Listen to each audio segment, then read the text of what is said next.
एक ऐसी currency note के बारे में बात करते हैं जिसने इंडिया नेपाल रिलेशंस में अर्थक्वेक ला दिया है। 28 नवंबर को नेपाल के राष्ट्र बैंक ने 100 रुपए का एक नया नोट इशू किया।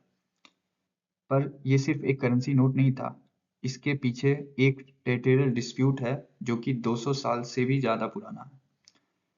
हाँ, ये एक करेंसी नोट है जो इंडिया के 335 स्क्वायर किलोमीटर टेरिटरी को नेपाल के मैप में दिखा दिया है। काला पानी, लिपुलेख और लिम्फियाधुरा, ये तीनों टेरिटरीज पूरी तरह भारत का हिस्सा है, पर नेपाल कह रहा है ये हमारा है। इंडिया के फॉरेन अफेयर्स मिनिस्ट्री ने कहा है कि ये एक यूनिलैटरल एक्ट है। डिप्लोमेटिक लैंग्वेज में समझे तो इसका मतलब है दुश्मनी।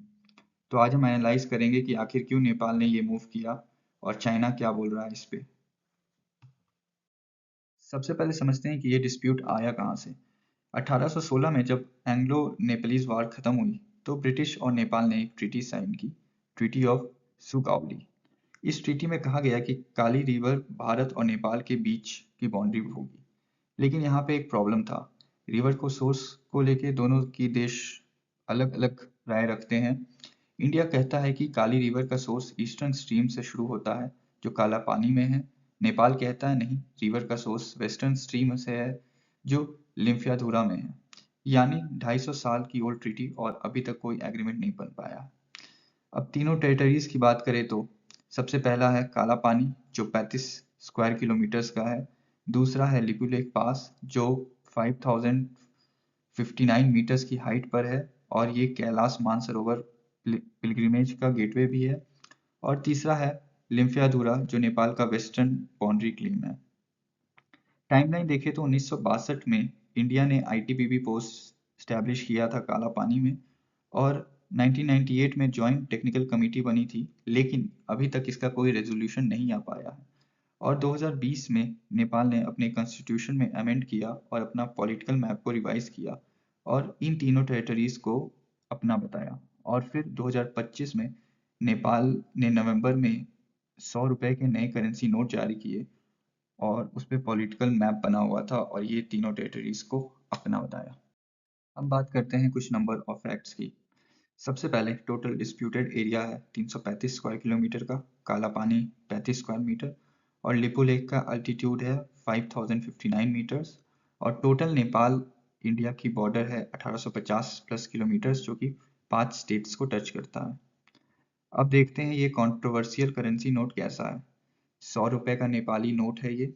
28 नवंबर को इसे रिलीज किया गया था और ये नोट को चाइना में प्रिंट किया गया था। 2024 से नेपाल ने इंडिया से प्रिंटिंग शिफ्ट करके चाइना में कर दी है, क्योंकि ये एक पॉलिटिकली सेंसिटिव मैटर हो सकता है इंडिया के लिए अपने ही टेरिटरी को डिस्प्यूटेड शो करते हुए नोट को प्रिंट करना। यह एक ज्योग्राफिकल शिफ्ट है दोस्तों। अब सवाल है यह टेरिटरी इतना इंपॉर्टेंट क्यों है। पहला, रिलीजियस सिग्निफिकेंस। 30,000 से ज्यादा लोग कैलाश मानसरोवर जाते हैं लिपुलेख से और इस एरिया में 2000 से ज़्यादा आईटीबीपी पर्सनल डिप्लॉयड हैं चाइना का सर्विलेंस करने के लिए। और ट्रेड के लिहाज से भी यहाँ से 12 बिलियन का ट्रेड रुपीस का ट्रेड होता है जो कि अब रिस्क में है। यानी सिर्फ टेरिटरी नहीं, स्ट्रेटजी, रिलीजन और ट्रेड सब कुछ इन्वॉल्व है। अब इन इवेंट्स को समझते हैं और इंडिया का डिप्लोमेटिक रिस्पॉन्स देखते हैं। नेपाल के राष्ट्र बैंक ने 28 नवंबर को 100 रुपए के नए नोट को इशू किया और इन तीनों डिस्प्यूटेड टेरिटरीज को अपना बताया।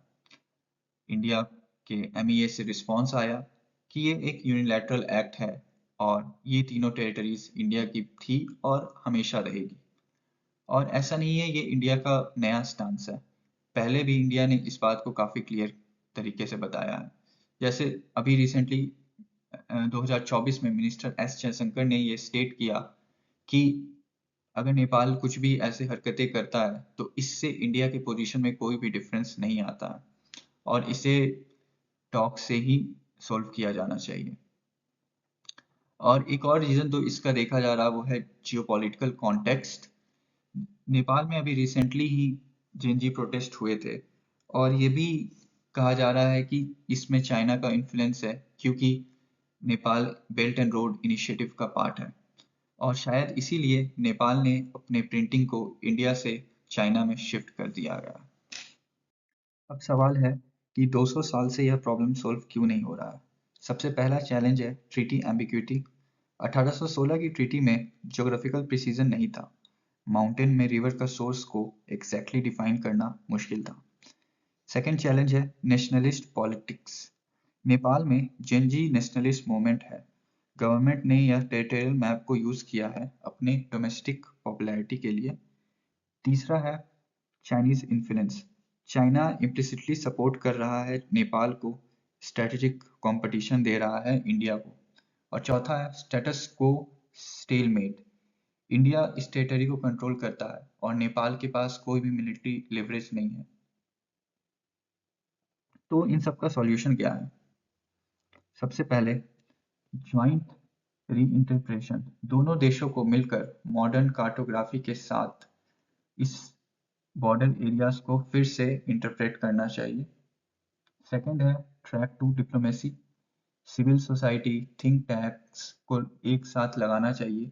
पीपल टू पीपल इंगेजमेंट बढ़ाना जरूरी है। तीसरा है डिप्लोमेटिक प्रोटेस्ट एंड स्टेटस को।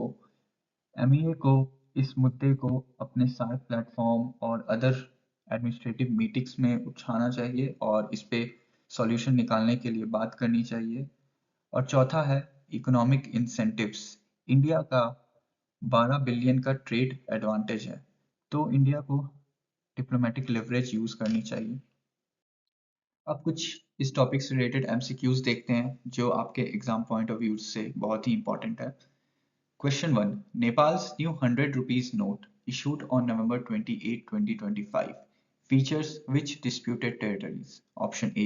Only Kalapani. Option B. Kalapani and Lipu Lake. Option C.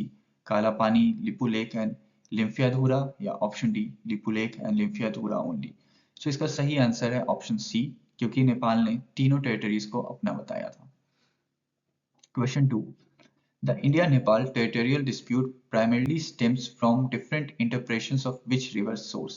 So कौन से river source के कारण ये dispute है? So option A Brahmaputra river, option B Kali river, option C मेखी river या option D राप्ती river. इसका सही आंसर है option B Kali river. Question 3. Which statements regarding the Kalapani, Lipu Lake, Limfiadhura disputes are correct? Number 1. Lipu Lake Pass serves as gateway for Kailash Mansarovar pilgrimage. Yeah, true. सही है ये. Number 2. India administrative control dates back to 1962. True. सही है ये. 3. Nepal's 2020 constitutional amendment was unanimously supported by all parties. No, सारी parties ने support नहीं किया था, तो ये false है. Number 4. The dispute has no strategic implications. ये भी false है क्योंकि इसका implication हो रहा है और आगे भी होगा। सो ऑप्शंस देखें तो इसका ऑप्शन होना चाहिए ए 1 and 2 ओनली। क्वेश्चन 4 है why did Nepal shift printing of new currencies notes from India to China in 2024? Option A to reduce printing cost, option B political sensitivity notes features disputed Indian territories, C better printing technology in China या D strengthen Nepal China economic ties. So इसका है option B, क्योंकि ये काफी sensitive matter था और इसी कारण से नेपाल ने चाइना की तरफ अपना प्रिंटिंग को शिफ्ट किया। और last question, Nepals territorial assertions on Kalapani, Lipu Lake and Limfiadhura primarily reflect a lack of new historical evidence, nationalist appeal, domestic political pressure, B international support for Nepal's claim, C geographic accessibility of disputed areas, या D multilateral involvement by SAARC countries or SAARC nations. तो इसका सही answer है A lack of new historical evidence, nationalist appeal and domestic political pressure. इस video में बने रहने के लिए धन्यवाद दोस्तों। अब मिलते हैं अगले वीडियो में। Thank you, bye bye.